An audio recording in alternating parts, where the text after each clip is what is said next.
I am DYANAROZAY, and I bring a unique commentary to your favorite reality TV shows and whatever is popping on social media. If you are not a subscriber, please become one. Hit that notification bell too, that way you don't miss any of my videos. I go by DYANAROZAY on all platforms, and I appreciate every single one of y'all for rocking with me.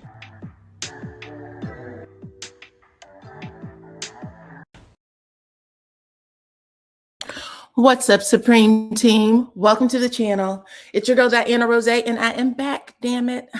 Okay, thank y'all for rocking with me. We are here to talk about Married to Medicine. This is season 12, episode 16, and it's already popping off over there on social media. I saw Simone is out here saying she will look up everybody's story because I guess there's some liars on their cast.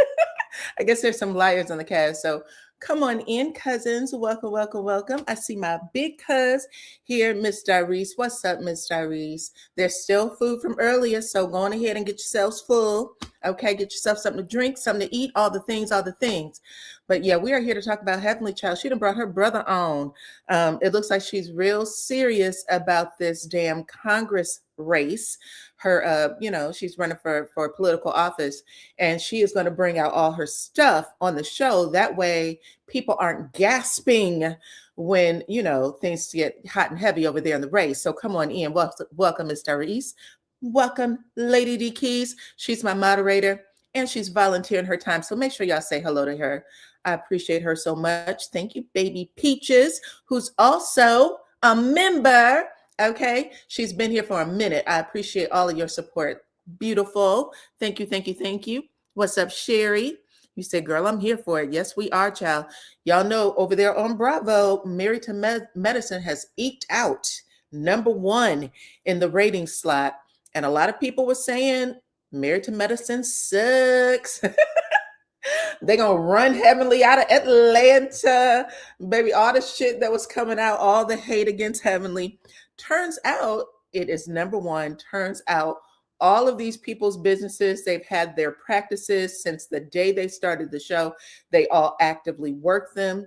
Those businesses have expanded. They've brought new doctors in. They have hired people. You know what I'm saying? They are employing folks. They're doing everything they're supposed to be a good citizen and business owner. And I'm happy to see it. I am happy to see it. So hit the like button, share the video, chat, because we're talking Married to Medicine. And if y'all don't know, I've talked about them quite a bit. And I always say, out of every reality show in the history of reality shows, this is the only one where damn near every single body has a doctor's degree, and they're all educated. If they don't have a doctor's degree, they went to college, okay? Y'all should be singing that shit, okay? They should be paid out the wazoo. So I'm proud of them personally. But come on in, because y'all know I like Black people over here. I like them. You said Heavenly needs to do a DNA test. So yeah, Heavenly told an interesting story about how her brother showed up at her office, and she said I guess one of his sons looked like her daddy. She had a handsome father. Anyway, I'm going to hold y'all. Let me get my name up here because I like to see it.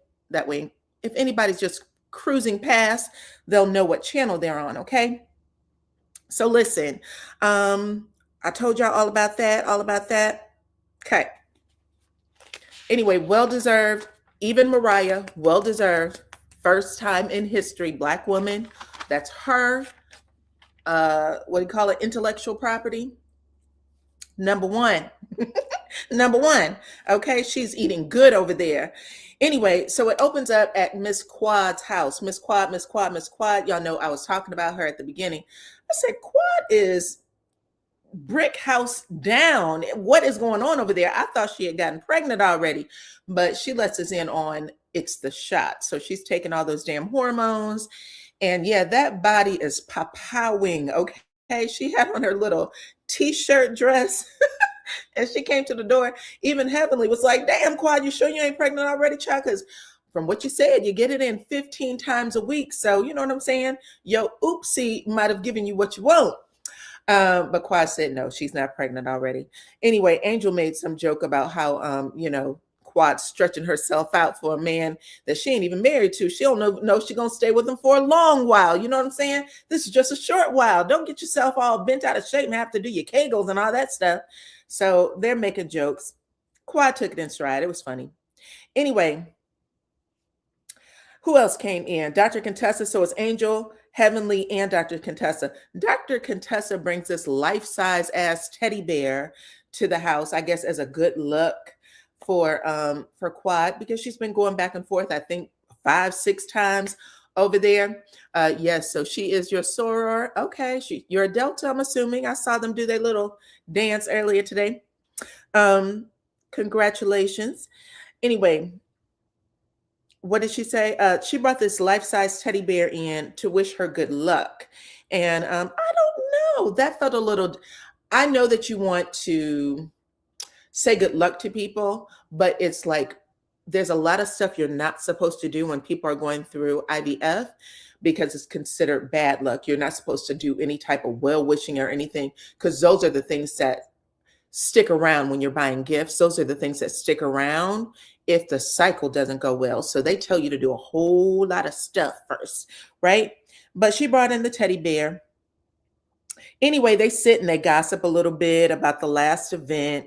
And Angel told Heavenly, listen, girl, you was the one who pushed the button on Toya. I read those damn texts. You pushed the button on Toya by talking about Eugene's member, right? And Heavenly snatched Angel right on up by the collar, child. She was like, bitch, listen, I'm going to go back after anybody who goes after me. I don't care if you don't like a little girl. That ain't my problem. Stop reading the text if that's what it is, okay? However she said it, it was quick and snappy. And Angel said, okay, do whatever you want. Exactly. You need to stay in your newbie lane, child. Be new. Don't try to come in and tell the OGs how to get it done. Not going to happen. Anyway, after all of that, Contessa gets in her confessional and she said, Dr. Heavenly is full of shit. I saw the text messages. Nobody said anything about her damn son. And then Dr. Contessa dropped a dime. I don't know if anybody caught it, but Dr. Contessa leans into Dr. Heavenly and she said, isn't that case old, that story old about your son? Why did it come back up now? Now, just so everybody knows, Heavenly's making it seem like it's the first time she heard it. But the way Contessa said it was like, we all heard it. We all talked about it before. So I was like, oh, shit. Contessa is really being slick this season. And I don't know if anybody's paying attention, but she sure in the hell said, we already talked about this. So why are we talking about it again? And that's exactly how she said it. Dr. Heavenly went, I don't know. You know what I'm saying? Like her eyeballs got me. I don't know why we're talking about it. And then Contessa said, you think it has to do with Simone? You know how she likes to look shit up. She might have pushed it out there. Now Dr. Heavenly sees that as her opening to get Contessa off her ass, to get everybody off her ass. Let's put it all on Simone to change the subject. But she straight up told on she straight up told on Heavenly. Did you see it? She sure did. She sure did. You said Dr. Contessa's my girl. She keeps Heavenly straight. She sure did. Heavenly, I caught it, bitch. I'm sorry. You know, if you watch up over here, you know that I like to be like, look, I caught it. I caught it. I caught it. You said it. Okay. And I saw how your eyes bucked open. Like you got real stiff. You damn near stopped breathing. Okay. Just saying. Anyway, after Contessa says that, she was like, did Simone do it, bitch? Because you know Simone loves to look shit up. And then we get a flashback of Simone saying, yeah, you know, when I ain't busy, when I'm not busy, you know, and Cecil's got on my nerves. I like to feed myself with stories about all of you. I will look your shit up. And then all the people are sitting there like, well, why? She said, because I can. I don't need a reason. Because I can. Well, like I said, Heavenly was like, well, here's my opening. I'm going to sweep this right on out my doorway. Let's go on ahead and put it over there on Quaz. She said, child, I think Quaz said some shit about, well, she was trying to look up something about my house. She probably tried to look up my house. Heavenly says she damn sure would have looked up that VIN number on that car if she could have got it. She would have looked up the VIN number on that car that you've been driving around here talking about King bought for you. Yeah. That's the type of bitch Simone is. And then Quad says, that's not a friend. I don't fuck with people like that. That's not a friend. Heavenly said, am I a good friend for bringing it up? Am I a good friend for bringing it up? The answer would be no, Heifer, because of the way you brought it up. And you know damn well, you could have laughed that off and just let it be. But you wanted to get the heat off of you. That's okay. That is completely fine. Anyway, Angel tries to pretend like she's shocked. I don't know.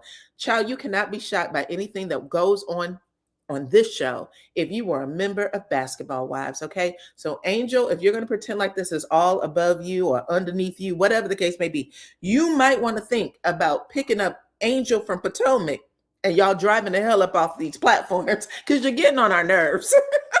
Oh my goodness, I'm not like an Angel on this show. That's all I'm gonna say. I don't care if she is a nurse. She's not given for me. I don't like it.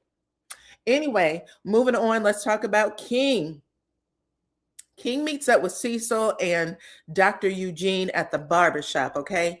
And Dr. Eugene and Cecil, they're getting their hair cut. That's cool. It was nice to see them at the black barbers. Y'all know that men go to the barbershop to gossip any damn way. So that's their thing. They're there. And here comes King. He didn't need a haircut. He just needs to vent, I'm assuming. And he gets in there and he says to Cecil and Eugene and to whoever else had ears and listening, because it wasn't a private conversation. He ended up complaining about Quad and how her and the IVF is wearing him the hell out. He said this was supposed to be a one and done kind of thing. I told that woman that I would pay for the trip there. I would pay for the cycle, for the procedure. And here I am, 5 fucking procedures in, and I am drained. I am worn out. Okay. I am worn out. I can't afford this shit no more. I'm not doing what I'm supposed to do with my business. I'm not pouring into my daughter that's actually here. I don't know what's going on. Okay. So he's complaining. Whereas Eugene's like, I'm a sit this one out. And Cecil, who is really Quad's friend, Cecil likes Quad. He tries to walk him back just a little bit, right? He said, would you say that what Quad is going through right now is really hard on her? And King said, yeah, I would say that. He said, good. Because if you think that, then you need to let her work out her shit. Give her some time. Don't drop all of that on her. Which lets us know that Cecil is what? Emotionally intelligent, unlike, that other show. Unlike that other show with that crazy ass Maurice, he's not emotionally intelligent. But yes, even though Cecil doesn't always hit the mark with his own wife in his own house, he told King, despite the fact that you might be going through all that shit right now, you need to sit on it and let Quad get to the end of this cycle before you start telling her things that's going to distract and mess up your relationship. And I was really floored by that entire thing. I actually went over to the IG to look at Quad and King's IG pages. And even though they're both following each other, they have both wiped each other away from their, we don't see those pictures anymore. There's no pictures of Quad on King's page at all. He was at an event just 5 days ago in Atlanta and he went solo dolo. Okay. He was there singing and dancing with some lady. I don't know who. I also saw Dr. Contessa's husband, Scott. He was also there at the event, but no, that would have been what? 5 days ago. That would have been on the 7th. No Quad. And then on the 1st, which would be 1st of July, New Year's Day, Quad was hanging out with a lot of single ladies. In fact, all the single ladies. No King. That's how they brought in their holiday. I think they're broken up, y'all. That's unfortunate, but it looks like they didn't make it to the end, okay? Cecil's been a good friend of Quad. King doesn't appear to want this.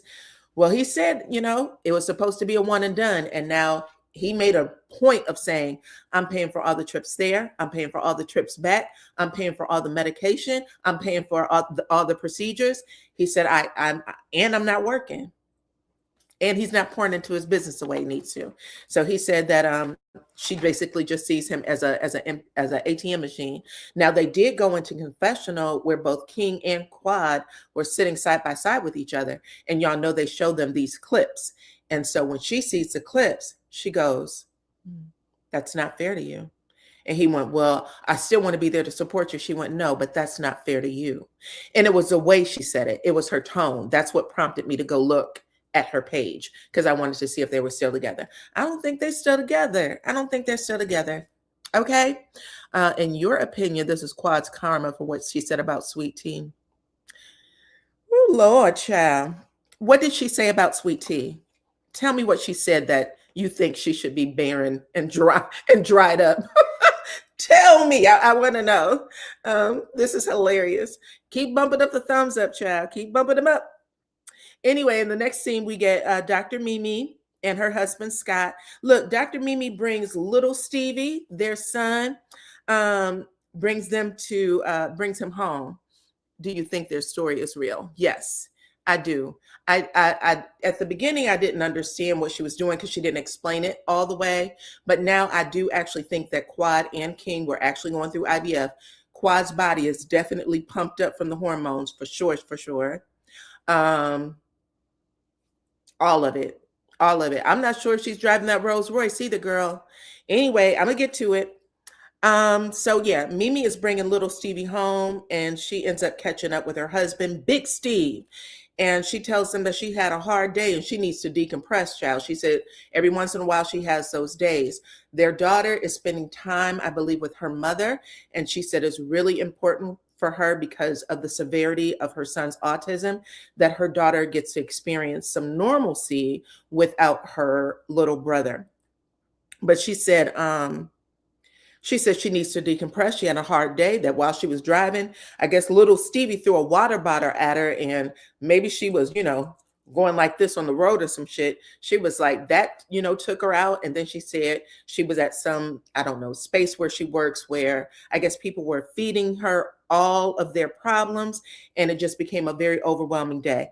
She started crying, you guys, because she said that it was just hard to take. And now she's there and she's trying to figure out if she needs to cook dinner or what's next. And Steve said, that's not our life. And we don't have to, follow this bullshit routine. What you need to do is go read a book, take a bath, do whatever it is to decompress. We'll order out. I'll take care of little Stevie. I'm here. I'm your partner. You don't have to worry about it. Okay. And they're sitting there, trying to take comfort in each other. And then somehow little Stevie got this big ass lamp that's on a pole. He knocks it over and she's like, oh my God, the lamp. And Big Steve goes and gets it. And he's like, listen, you go do what you need to do. Anyway, what I want to say is this couple is a great addition to the show. I think that sometimes, the picture perfect life, which for the most part, you would think they had a picture perfect life. Beautiful couple, ex-football player. She's a doctor. They live in the burbs. Not everything goes the way you see it in your head when you are growing up or you're pregnant, all those things. I think it is amazing that they brought this story to TV. I am very, very happy that we get to see how some of the other challenges that families have in life. I'm happy about that. So yeah, good for them. Good for them. Perfect scene. But yeah, definitely necessary because sometimes people come on TV and they want everybody to think that their shit doesn't stink, and it does. It does, like everybody else. Okay. You don't think that Heavenly paid that man to be her brother. I really believe that's her brother. Yeah, I agree. That was nice hearing a real husband have her back. Absolutely. Absolutely. Right. I agree. Anyway, Heavenly, let's talk about her. Heavenly, a friend of the show this season. Since she came on, I believe in season 2, she has had a permanent position. And this year, she is a friend of the show. But baby, her storylines are the ones that's really keeping this shit moving. And in this scene, she comes in with her brother. She introduces the audience to her half brother. Now you can tell she's a little bit nervous, but Heavenly has been working out, child. She done got that stomach a little fat, or maybe she went to the chop.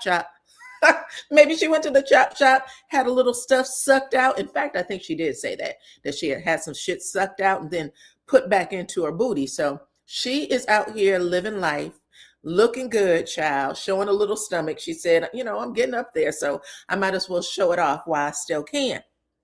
And then her half brother comes walking in. You could see her take a deep exhale. And she told the story in confessional about how This man shows up at her job and says, I'd like to see Dr. Heavenly. I'm her brother. And then he starts telling the receptionist, this is our grandmother, this is our sister, this is all the things, okay? Thank you, Tracy. Love you, girl. She said, he started telling the receptionist all these things, and she said the man knew too much about her. He knew too much about her, so she knew it had to be him. So she goes out, she meets with him. I know Heavenly did her research. She said that she had looked on the Facebook page and saw his family, his wife, his children. She said his damn son looked just like my daddy. And she said that the brother has the same mannerisms as her father, the way his gait is, the way he walks, how he, do certain things. So she said, I'm looking at my brother. I know that we share the same father, right? So he comes in, he sits down.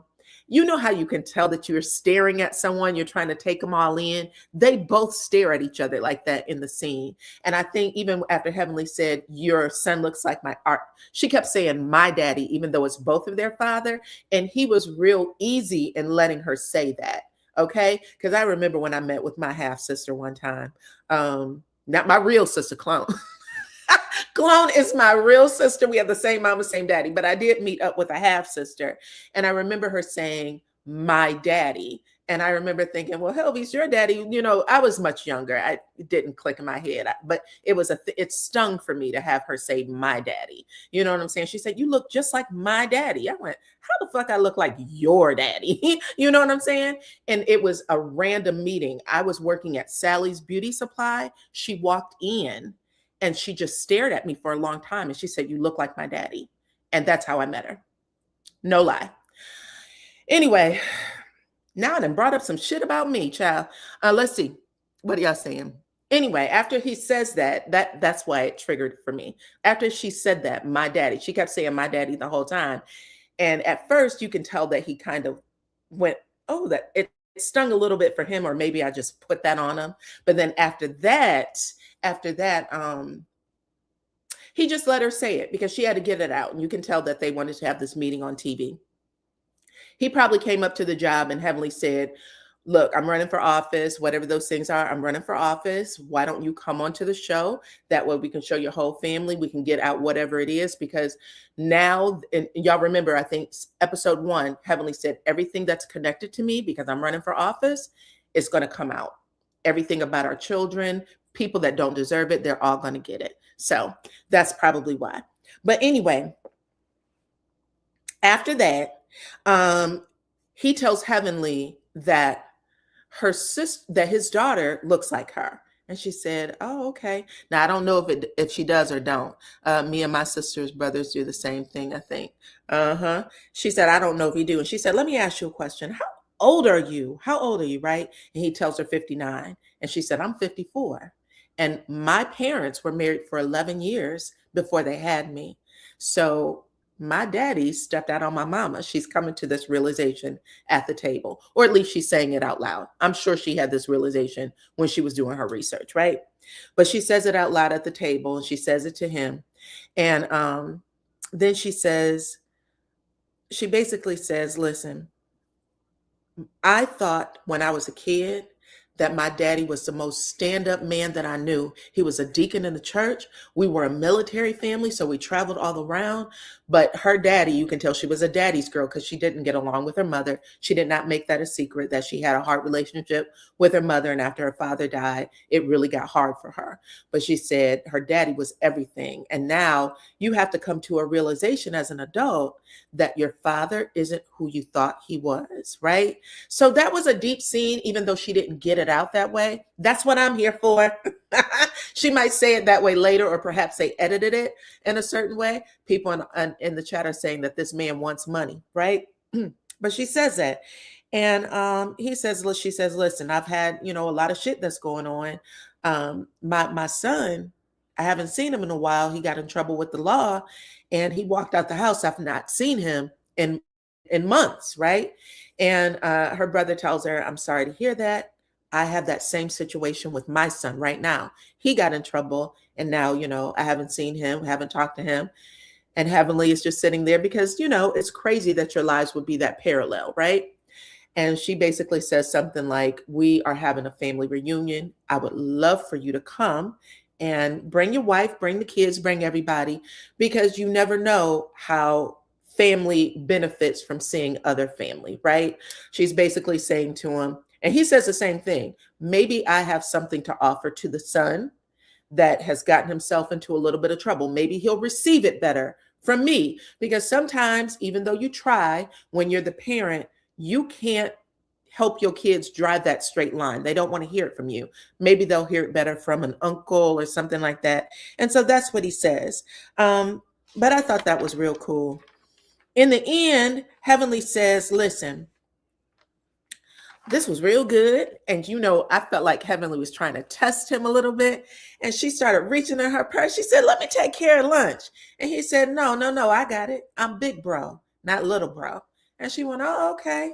But even with that, I was like, Heaven was trying to test this man to see if he would let her pay for dinner or lunch or whatever they were having.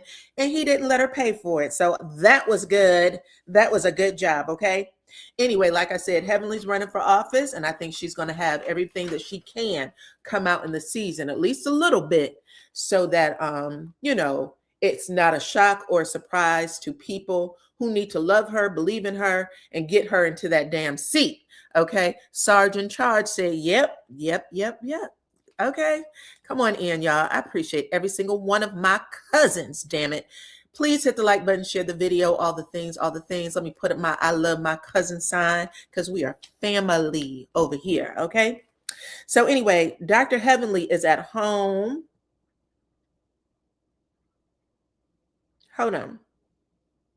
Okay, so Dr. Heavenly is at home. They've decided that they're going to do this macaroni and cheese cook-off for this family reunion. The family reunion is going to be everybody's family. Everybody from the cast, bring your immediate family, bring people outside, nephews, nieces, uncles, aunties, whoever you want to bring. Okay, come on in. What we eating tonight? I got a steak on the grill, girl, some shish kebabs, the whole nine. So come on in and get yourself a plate. So Heavenly's at home, and she is called Jackie, of all people, baby. She called Jackie and said, Jackie, I got this box of macaroni and cheese. How am I supposed to cook it? What am I supposed to do? Even though the directions are on the back, which made me laugh. And the reason why it made me laugh is because in the early seasons, Jackie called Simone to the house. I think they used to live right next door to each other or something, but she called Simone over to help her turn on the stove because she didn't know she didn't know how to turn on the stove. So she's asking Jackie. I remember Jackie used to buy food, bring like styrofoam, what do you call them, into the house that had food in it, and then she would put them on the plates before her husband would get there. Curtis would get there and be like, I've been cooking all day. That shit was hilarious. But she is calling Jackie to ask her how to make macaroni and cheese. Like, Jackie, no. Okay. Like, Jackie, no. Come on in. That had to be a joke, because we know that Jackie can't cook.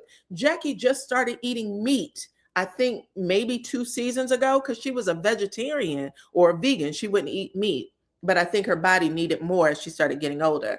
But yes, that was cute. Anyway, so we find out that there's a macaroni and cheese cook-off.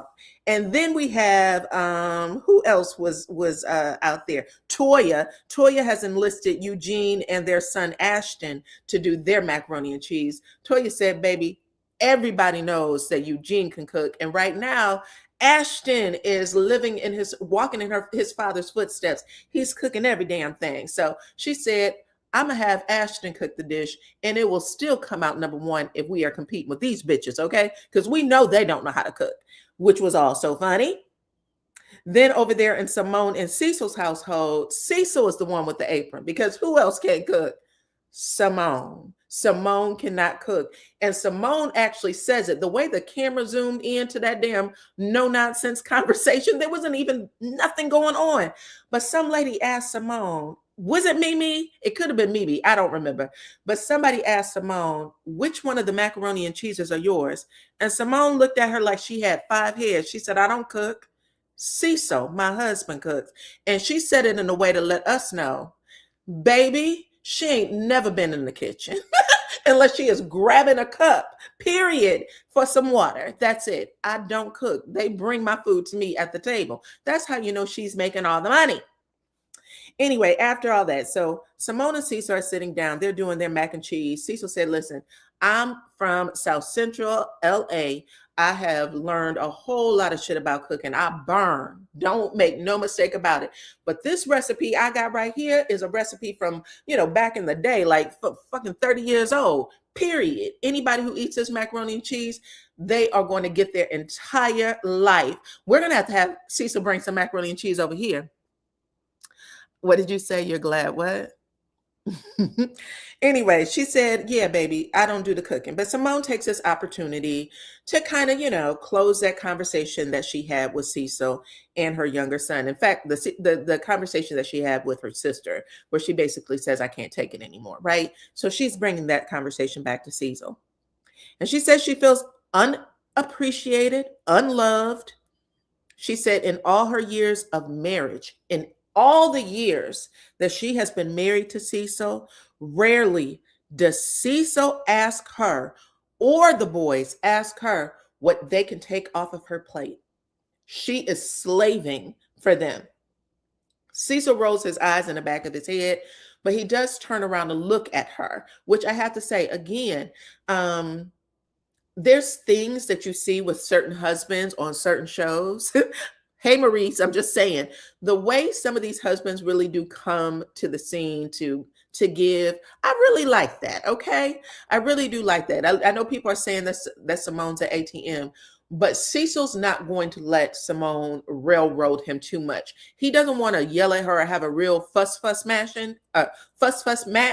but he definitely wants to get his point out, and he lets her get her point out. So while she's saying all that, Simone gets it a little hype, so hype that you see that little dog. That dog looked up at the cameraman like, why the fuck y'all here? Y'all know how often y'all come in here, these two start fighting and they forget to feed me. They forget to feed me. That dog looked like he wanted to kick the camera crew out. He wanted to kick the camera crew out. Get out of here so I can eat, okay? But Simone gets a hype a little bit, and she said, listen, I've been thinking, and I've decided not to give a fuck about people who don't give a fuck about me. So that's the start. I mean, all she's doing is saying, Cecil, go on ahead and replace your name with people because you're the people, Cecil. Okay. She said, I'm not going to do it. And she said it exactly like that. I don't even think they bleeped it out on the screen, at least not on the TV show I was watching. She says the actual word. Okay. And Cecil says the actual word back to her. Who doesn't give a fuck? Who doesn't give a fuck? Who the fuck is it, Simone? Okay, because he's pissed. Why do you keep bringing this stupid ass conversation to me? Is basically what he's saying. But he's like, girl, when have I not filled in the gap for you? When have I not taken things off your plate? When have I not asked you, can I take something off of your plate, Simone? Why are you doing this? Why are you making it out like I don't do that for you? I ask you all the time, don't I? And Simone tries to readjust because clearly she got it wrong, right? She said, Cecil, yes, you do ask me. I'm not going to say you don't, you do. And he's like, thank you. And she goes, but Cecil, this conversation is about how you treat me when it comes to the boys. And if you are that tone deaf to the fact that that's what I was talking about, then that's another problem. This conversation, we might as well end it here, okay? Because don't try to flip this like this is about you and me and something else. This is about me, you, and them damn grown ass children of ours. You don't know how to support me there. That's what I'm asking from you. Cecil still does a little, I don't know. At first I thought it was gaslighting, but I don't know. He basically says, I know where you're coming from. I know where you're coming from, but you like to say shit to hurt me, and then you want to apologize, and you think that I should forgive it, right? You apologize, I forgive it. But if I say some shit that hurts you, I apologize, you don't forgive it. Why can't we get the same? Where's the reciprocity? Okay. I forgive.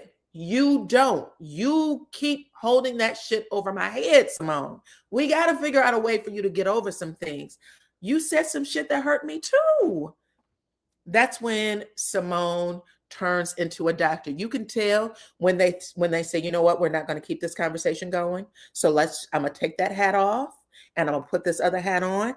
And Simone just nodded her head. She just nodded her head. Cecil said, she said, you know, I wish that you would just agree. He said, I'm not that bitch. You didn't marry a man who agrees with everything that you say. I don't do that. Just like I didn't marry a woman who's quiet. And she said, I am quiet though. He said, in your sleep. Okay. And when she says that, that breaks the ice for her. She laughs a little bit, but you can still see that the tension is there. And I hate that because Cecil and Simone used to be my favorite couple. I love that they would, finish each other's sentences when they were in confessional. They used to laugh all the time, make all kinds of crazy jokes with each other. That was such a good time. They're not there anymore. And if they stay in it, they'll definitely get over the hump. They will, but they're not there right now. And I hate it for them. I hate it for them. Let's see. Simone can't keep her mouth shut. Simone can't keep her mouth shut, and she turns people against her, not taking away what she does for her family, but bitch hard to get along with. Okay. We see one of the Cecil stumpers are in here. Cecil is trying. They're still my favorite couple. Oh, that's sweet. Listen, I can see both sides. When he was sitting there, I actually saw his point of view. And I said, we see Cecil go real quiet and he lets Simone get it out. And Cecil's not dumb. You know what I'm saying? Like I was saying earlier, he does have some emotional intelligence to himself.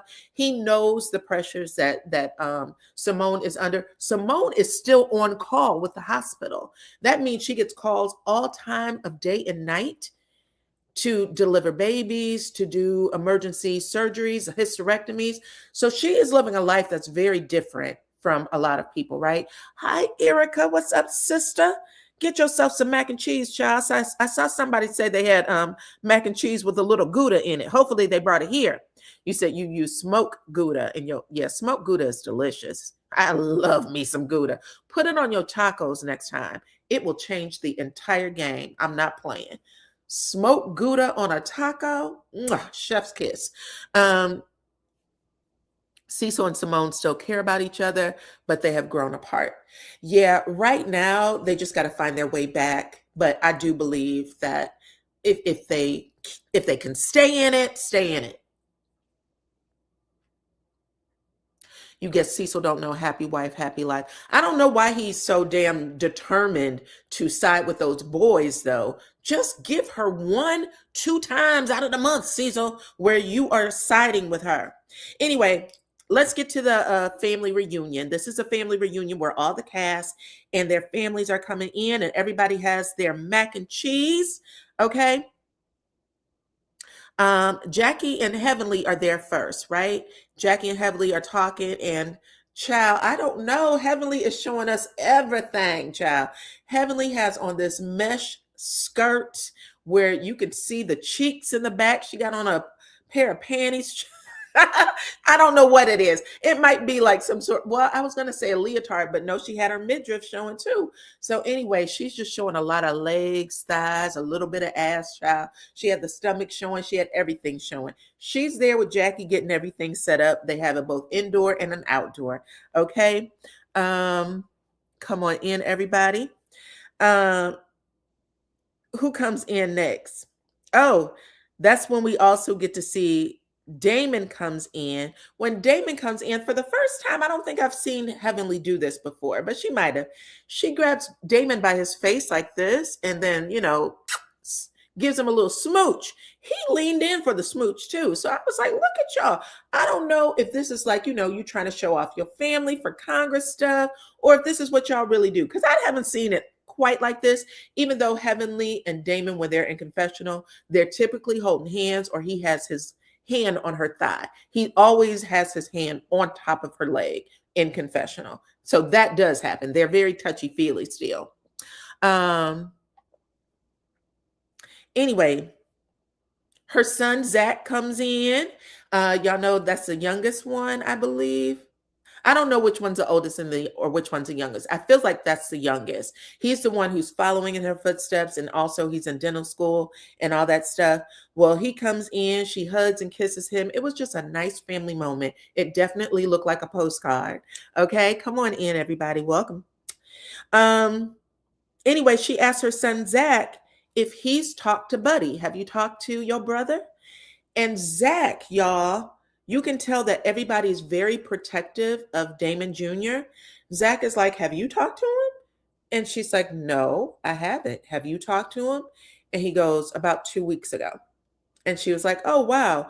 But he's not going to tell her what his brother said, at least not on TV. But it's real interesting to see how protective they are of him right now. And by they, I mean Damon Sr. and then even Zach. Even Zach is very protective. Now, while Heavenly and her husband are standing there, her husband is kind of just like zoning in, like, I don't know if he's looking at him like, don't say nothing more than that, or if he's genuinely like, Zach hasn't talked to me either.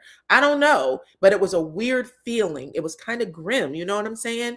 In confessional, Dr. Damon says, if nobody else showed up and only Damon showed up, it would be amazing. Like, I would just love it. It would be the whole family for us right now, because we've always been a very close and tight-knit family. And I don't know, that was a little heartbreaking for me. I know that they're really going through it with their son. I do believe that.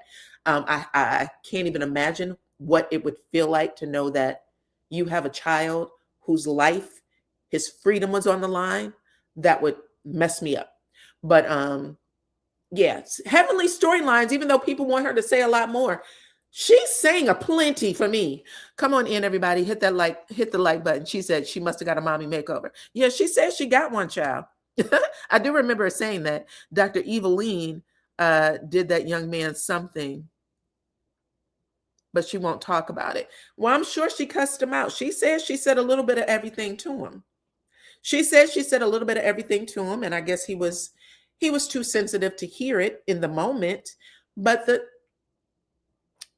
I don't know anybody who wouldn't have said that.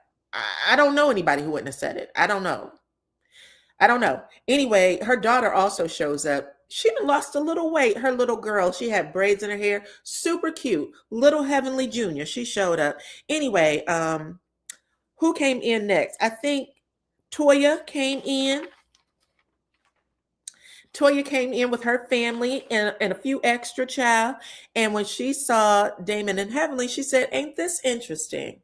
So you only got one of your sons here, not the other one, huh? See, this is what I'm talking about when I tell y'all, Toya do not, y'all act like Toya is like, she doesn't give it as good as she gives it as good as she gets it. And half of the time she starts it. Y'all, but she'll laugh and make it seem like it's a joke. That's some dirty shit to say. And even when she said it, Dr. Damon gives her a look like he wanted to smack the shit out of her. And typically he's okay, but he looked like he wanted to hurt her. Anyway, Heavenly went, okay, Toya, I see what you're doing. In confessional, she said, Eugene's penis is still small. Ain't that right, Daddy? She said, his dick's still small. Ain't that right, Daddy? Dr. Damon said, I wouldn't know nothing about that. I wouldn't know nothing about that, okay? Don't be putting me in on this shit. Come on in, everybody. Yes, Toya is messy. I like me some Toya, just so y'all know. Don't think I don't like her. But I hate that people be giving her this victim role. She's not a victim. She does horrible shit. She just don't like to get checked. That's it. Anyway, who else shows up? Quad comes in, Quad and King, and they pull up in a Ferrari, okay? And the producers, because y'all know the producers are messy too, child. The producer said, well, bitch, did you turn in that Rolls Royce for the Ferrari so that Simone didn't get that VIN number?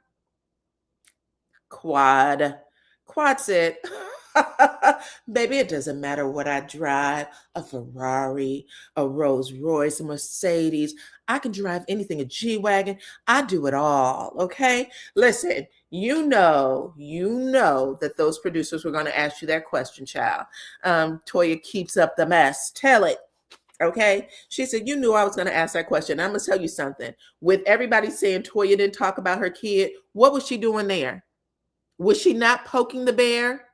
Was she not asking to get her ass turned out? Because she was, okay? Yes. So Quad gives this fake ass, I can drive anything. And I'm like, oh, Quad, you might as well have said yes. That's exactly why I didn't pull that bitch up in here. Because that's what it sounded like to us. It sounds like you was covering for the fact that you didn't want that woman to sneak over there and pull that VIN, okay? That Vinny Vin. Anyway, after all of that, Heavenly's brother pulls up. His brother, his wife, daughters, sons. It was real cool to actually see them all show up. Heavenly ran over, hugged him, hugged his wife, hugged his children, made them all feel very, very welcome. Come into my world, right? And then Damon, like, gave him the hard high five, and then they hugged real tight. It was so cool to see. I love shit like that. I love it. I love it. But he hugged all the kids. It was just a sweet moment. And then Heavenly started walking them around and, introducing her brother to the rest of the cast. Toya said, "Did you buy a brother?" And she says it in front of him. Did you buy a brother? Bitch, you told me about a sister. You didn't tell me about no brother. Heavenly's brother said, I'm not a sister, though. She went, well, then you don't count. You don't count because we don't know anything and I don't put anything past Heavenly. Okay. Hey, Kevin. Nice to have you. Appreciate you. You said it was good to see Heavenly finally happy. Yeah, that was a good moment. That was a good Black family moment. That's exactly how I see Black family, period. Okay.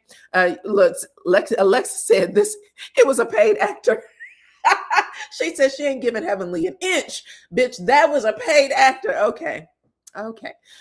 Some of y'all might not think it's her brother. I think it's her brother, okay? I think it's her brother. Anyway, after that, they all do the macaroni and cheese contest. Hold on. Did I get everybody else? Yeah. After that, they do the macaroni and cheese contest. And yeah, I think it was Quad, I believe, thinks she's a chef. That's who she came on with her first husband, Dr. G. She was like the chef and she had the cookbooks and the seasonings and all that stuff. So she really fancies herself a chef. I don't know if her and Dr. Eugene has ever had a cook-off because Eugene said, listen, I'm the best house chef there is. Something tells me that Dr. Eugene can really cook too. I really think so. Everybody on the cast always talks about Eugene's cooking. I've never heard anyone talk about Quad's cooking. I don't want to interfere with Quad's business, so I think you probably are a good cook. In fact, I'm going to go buy that damn cookbook. Has anybody bought the cookbook in the chat? Put it in the chat. Let me know if you bought the cookbook and if there's any recipes that you like.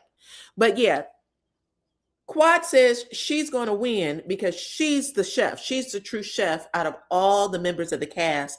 And Toya basically cheats.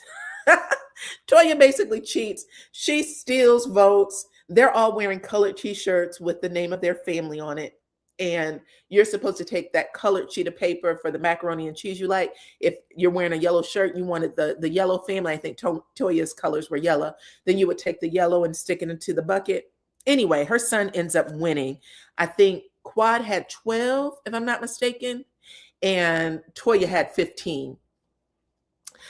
Quad can't boil water. What? Has anybody eaten anything from her? I don't know. Even though she says she's the chef child, I don't think I've ever heard anybody talk about her food. Not even Mariah when they were in the good place, I don't think. Anyway, that's it. Toya ends up winning because she lied. And she lied so damn hard that lightning actually scared the shit out of her. You heard lightning strike, thunder, and she screamed so loud, and everybody was like, that's exactly what you get for lying, and stealing votes. But anyway, they end up going inside.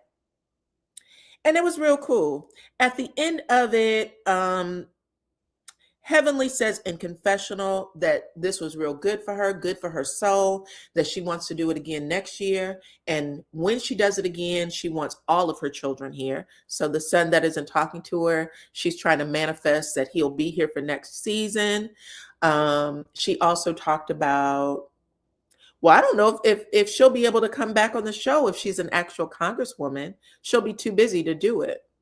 I'm going to miss her. I am going to miss her. Maybe that's why she looks so solemn, because she was like, I want all my family here. This is going to happen. I hope this person's married. It was almost like a goodbye. It was a goodbye. Oh my God, I might cry. I love Dr. Heavenly on this show. So if she becomes a congresswoman, that's going to be the last we see of her. She's not going to be able to do TV. And she said as much, and then you can see this look over her husband's face where he kind of just dazes off. And now it makes sense, because I kept saying, why is he looking like that? He's looking like that because Heavenly might not be on the show next year. Anyway, nope, you don't have the cookbook. Oh, I got a new member. Welcome to the family. Thank you, Mash Mint. I appreciate you, girl. Thank you, thank you, thank you. Anyway, I am heartbroken. I just came up with that. I don't know why I didn't see it when I was watching the show, but that shit has messed me up. That has messed me up. Damn. I do want her in Congress because I think that we need people who are going to fight, who's not afraid, and who will fight, who will not be intimidated. But damn it. Damn it, damn it, damn it. Anyway, that's the end of that scene. Thank you so much. I appreciate you. Then in the last scene, we have Quad and King, which also was very emotional for me. I cried a little bit. Quad is in the next room. She said, I got this text. Or she calls him and says, I got the results. I got the results for our embryos, right? Because she was telling Dr. Jackie at the family reunion, she said they got 4 eggs, and it looks like only one of, they turned them into embryos. One of them is moving forward, right? Only one. And Jackie said, we'd love for you to get 6 embryos, and you do. You want 6, you want 4, 6, some more than one. But it only takes one to get you pregnant, right? So she said, fingers crossed, Quad, we're about to get to the finish line, baby, right? So Quad is getting the news on whether or not that embryo is viable, whether they can implant it in her. And she calls her king, who's in the next room, and she says, listen, I got the results. Come on in, let's talk about it. And he's like, oh my God, you know what I'm saying? Why didn't you just scream my name? I'm in the other room. And she's like, we have to do this together. So when he comes in, he seems happy. He's like, are you going to give me an heir? Am I going to get a son? Like, he's saying things like that, which is really what broke my heart, because I think that if he may not have said that, I wouldn't have felt so bad for her. Because if your boyfriend or whoever, your partner, is in it with you, and you both are looking forward to having this baby, you know what I'm saying? It's just such a heartbreaking thing to say. But he says that, and she's kind of giggling, and she's reading it.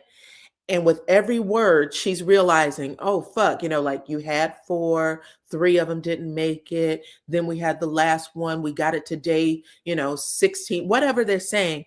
And you can almost hear her heart, boom, boom.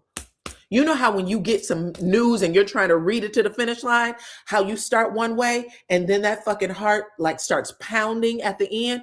I went through that. When she was talking on the show. That shit broke me. She gets to the end and she just like, and the tears start coming. And she said, I feel like a failure. And he's like, you're not a failure. She said, why is this not happening for me? So this would be their 4th round or 5th round, I think she said. I don't know. She's been there 5 times, 3rd round, 5 times 3rd round, and she didn't make it. So he is watching her break. I appreciate you, beautiful. Thank you. Thank you, thank you, thank you. You said that you went to, that is amazing. Congratulations to you, girl. You are smart. You are smart. Okay. But yeah, she's telling him all the things. He's looking at her, he's watching her break down. Quad is crying real tears, child. She falls into his arms. He wants to make things better. And sometimes when men want to make things better, I've seen this because I did work at an IVF clinic for 10 years. Sometimes you can't say certain things. And one of those things would be, let's not do this anymore. Like, don't say that right away because her ears aren't ready to hear it. But he was trying to tell her, comfort her by saying, I can't watch you break down anymore. You know, we've put a lot of money into it. Maybe we should just take a break, right? We've spent a lot. Let's do it this way. But the second he says it, bam, that's all Quad needed to hear, because she feels like, bitch, you ain't in this with me. And she's like, you don't want to do this no more? Because that's not what she wanted him to say. She wanted him to still be the cheerleader. And typically, if you have the right IVF clinic, they tell you, don't say these things. Don't say these things when you get the bad news. Like, they want you to come into the office to hear it. And I realized she wasn't going to fly back to Ghana for the news, but they usually ask you to come into the office to talk about it. That way you can hear it a certain way, because the women take it a completely different way. And she said, you don't have to do it anymore, but right now you're cut off. She said, you don't have to do it anymore. I will pay for it myself. I'll pay for all the treatment. I'll pay for all the flights, because that's what you said, right? That you don't want to pay for it no more. So now she's made it about that. And he's like, no, I didn't mean it that way. You know what I'm saying? But that shit was heartbreaking, damn it. Oh my goodness. It took me back, child. This episode really messed me up. Oh my goodness. I didn't realize it. It really messed me up. Yes, Quad gave the ugly cry. And by the end of it, she was like, you're not on my side. You're not on my side. I will do this by myself. Oh, Lord. I hated that. And I did think that he was trying to be genuine and just saying, maybe just give yourself a break. I do. I think that that's what he actually meant. She just wasn't ready for that. She just wasn't ready for that. And now it looks like they're not even together. Damn. And I think I was just starting to like him, but damn. Okay. Anyways, y'all, that was it. That was the end of the show. I am really sad. I appreciate all of y'all being I appreciate all of y'all being here, but damn it, I have just made myself sad. I was not expecting to do that. I was not expecting to do that. It was a good episode. I'm gonna give it a 10 out of 10. I love seeing Heavenly with her newfound brother. I think that she will take care of herself, that she would definitely protect herself from, any crazy shit. Heavenly's very smart. She knows how to handle herself. She's a Florida girl, child. She's one of them Florida ladies, so she knows how to stump the yard. Okay. But I love seeing that. I loved it. It was amazing. I also really liked seeing them have fun with the macaroni and cheese and stuff. I just got sad that she may not be back next year. But fingers crossed, right? She won't be back next year, because that's where we need her. That's where we need her. We need her in doing the politics and the things. Okay. But anyways, you guys are always amazing to me. I could not ask for a better family. My YouTube family, thank you so much for coming over, supporting me every single time, hitting the like button, sharing the video. If y'all don't get my notifications, follow me on my other platforms. I am on IG at DYANAROZAY. I'm on Facebook at DYANAROZAY. That way, y'all get those notifications no matter what. And I promise y'all, I'm going to keep doing what I do over here, because I love doing reviews. I love doing reviews and talking to y'all. You guys are the sweetest. Thank you to my new member. Thank you for being a part of our family. Thank you, Baby Peaches, for coming in and hanging out. Thank you to Kevin. Thank you to Lady D Keys. All the stuff. All right, y'all. Until the next one, I'll see you. Bye-bye.